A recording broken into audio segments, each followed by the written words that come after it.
Shri Venkateswara gold తాకట్టులో ఉన్న మీ బంగారాన్ని విడిపించి కొనబడును.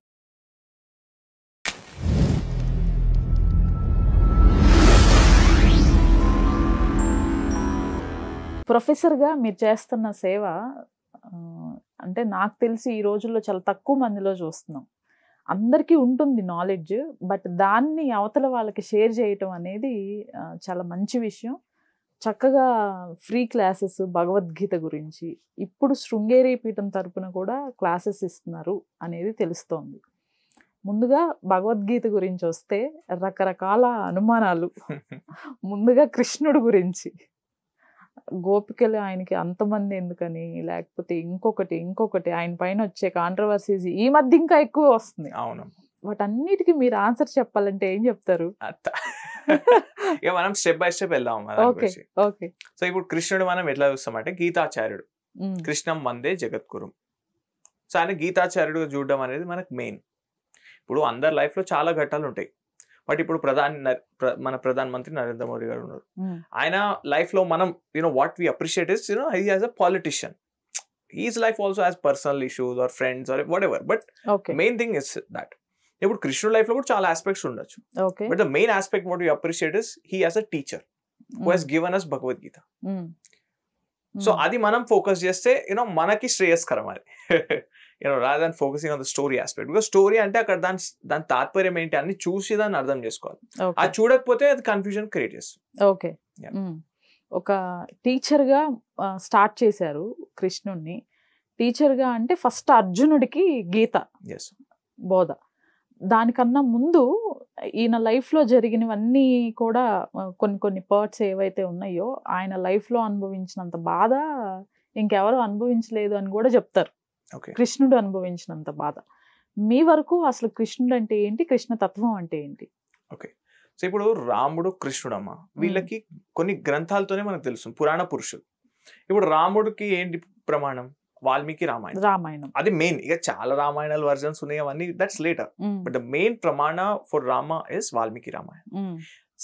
సేమ్ వే ప్రమాణం కృష్ణుడు కంటే మహాభారతం. వ్యాసుల వారు రాసిన మహాభారతం. ఇక్కడ కూడా భాగవతం వస్తుంది, వేరే పురాణాలు వస్తాయి, బట్ అది సెకండరీ. మెయిన్ మహాభారతం. మహాభారతంలో కృష్ణుడు ఎలా చూపించారు మీరు అన్నట్టు. ఇప్పుడు మహాభారతం ఎండ్ అయ్యే టైంకి చూసుకుంటే యుద్ధం అయిపోయినాక గాంధారి వచ్చి కృష్ణుడిని శపిస్తుంది. గాంధారి కౌరవుల తల్లి, ఆమె వచ్చి శపిస్తుంది, నీ మొత్తం యాదవ్ వంశం నాశనం అయిపోతుంది, నీ వల్ల నా 100 కొడుకులు చనిపోయారని. Krishna just took it just నన్ను నార్మల్ వే. అంత ఓపెన్ గా ఎవరు తీసుకోరు. ఇప్పుడు అంట్లో ఎవరైనా శపించారనుకోండి మనకి, then that's people get scared, భయం వేస్తుంది. అరియా ఇంత పెద్ద శాపం నాకెందుకు అని కృష్ణుడు గాంధారిని పోయి బతనాడలేదు, వెనక్కి తీసుకొని శాపం అనలేదు. సరే అవన్నీ తదాస్తాను.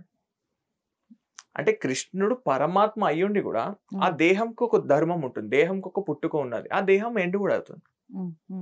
జన్మ కర్మచ మే దివ్యం ఏవం యోవేతి తత్వతః. అంటే ఆ దేహం అనేది టైం బాగుండే, బట్ కృష్ణ తత్వం అనేది టైం బాగుండే. సో మీరు అన్నట్టు కష్టం ఉండే. కృష్ణుడు ముందే యాదవ వంశం కొట్టుకొని నాశనం అయిపోయినారు బికాస్ ఆఫ్ గాంధారి శాపం.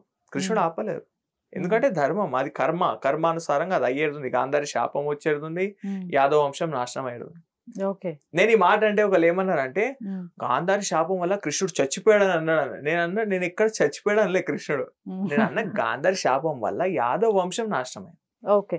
సో వాళ్ళకి ఆ కర్మ అనుభవించేది. సో దీనికంతా మళ్ళీ ఇంకో పూర్వకర్మ ఉంటుంది, దానికి పూర్వకర్మ అంటే వాళ్ళు పూర్వంలో చేసుకున్న కర్మానుసారంగా వస్తుంది అది. So Krishna did get carried away like a human being. Okay.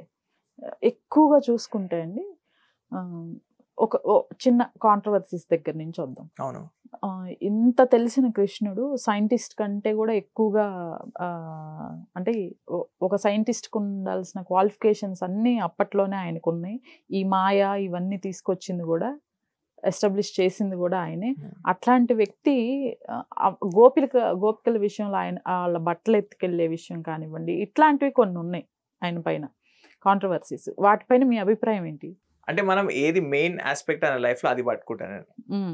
ఈ స్టోరీస్ అన్ని ఇదంతా ఏంటంటే మనకి వినడానికి మంచిగా అనిపిస్తుంది అంతే, అంతవరకే అది. బట్ ద మెయిన్ ఇస్ తత్వ జ్ఞానం. సో ఆ జ్ఞానం అనేది మనకు భగవద్గీత ద్వారా వచ్చేది. ఈ స్టోరీలన్నీ ఏంటంటే మనకు చదువుకోవడానికి వినడానికి మంచిగా అనిపిస్తుంది కాబట్టి ఆ స్టోరీస్ ఉన్నాయి అక్కడ.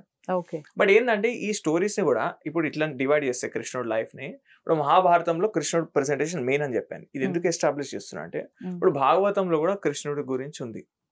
ఇప్పుడు భాగవతంలో ఏంటంటే కృష్ణుడు బిఫోర్ మహాభారత అంటే బిఫోర్ కమింగ్ టు మథుర, ఆ గోకుల్లో చిన్నగా ఉన్నప్పుడు ఈ రాసలీలలు ఇవన్నీ ఇది ఆస్పెక్ట్స్ ఉంటాయి. అందులో కూడా కృష్ణుడు బేబీగా ఉన్నప్పుడు ప్రెజెంటేషన్ ఉంటుంది, కృష్ణుడు పుట్టినప్పుడు ఇదంతా whatever the whole presentation. So ఇక్కడ ఏంటంటే మన ఇండియాలో వేరియస్ సంప్రదాయాస్ hold on to various stories as main. ఇప్పుడు మనకు సౌత్ లో ఏంటంటే ఈ మథుర తర్వాత కృష్ణుడిని మెయిన్ అనుకుంటాం. సో మనకున్న సౌత్ లో వైష్ణవ సంప్రదాయాలు ఇవే మెయిన్ అనుకుంటాం. అంటే మెయిన్ అంటే యాజ్ ఎన్ మనం చనిపోయాక మనం ఆ కృష్ణ లోకంకి వెళ్తే అక్కడ అదే స్టోరీ నడుస్తుందని you know that's the what they hold on to ideology. వెరాస్ in the north వాళ్ళు ఈ గోకుల ఆస్పెక్ట్ ని హైలైట్ చేస్తారు. అంటే ఇప్పుడు ఇక్కడ వ్రజ్వాసి అంటారు ఈ ప్రేమానంద్ మహారాజ్ వీళ్ళందరూ. సో వాళ్ళ సంప్రదాయం వీళ్ళందరూ వీళ్ళు ఏమంటారు అంటే అక్కడ మనం చనిపోయినాక ఆ లోకంకి వెళ్తే అక్కడ కృష్ణుడు చిన్న బేబీ లాగా ఉన్నాడు, మనం ఆ కృష్ణుడికి తినిపిస్తాము, యూనో ఆడిపిస్తాము, you know whatever it is. And then వాళ్ళకి అదే మోక్షం అన్నమాట, ఆనందం. సో వాళ్ళకి అట్లా భావన. ఇటు ఈ గౌడియా అని ఉన్నది ఇటు వెస్ట్ బెంగాల్ లో, వాళ్ళకి ఏంటంటే కృష్ణుడితో దాండియా ఆడాలి. సో కృష్ణుడు is like you know all this, మనం గోపికలాగా అయిపోవాలి, దాండియా ఆడాలి. ఇది వాళ్ళు they hold on to that philosophy.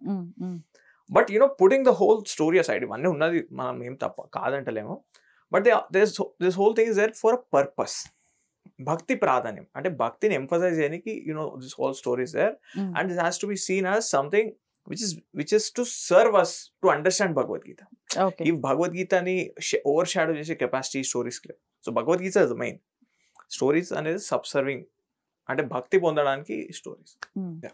భగవద్గీతను తీసుకుంటే ద్రౌపది ఆధారంగా ఆవిడకి అన్యాయం చేసి ఇదంతా జరిగింది అని మొదట ఒక కాంట్రవర్సీని తీసుకొస్తారు.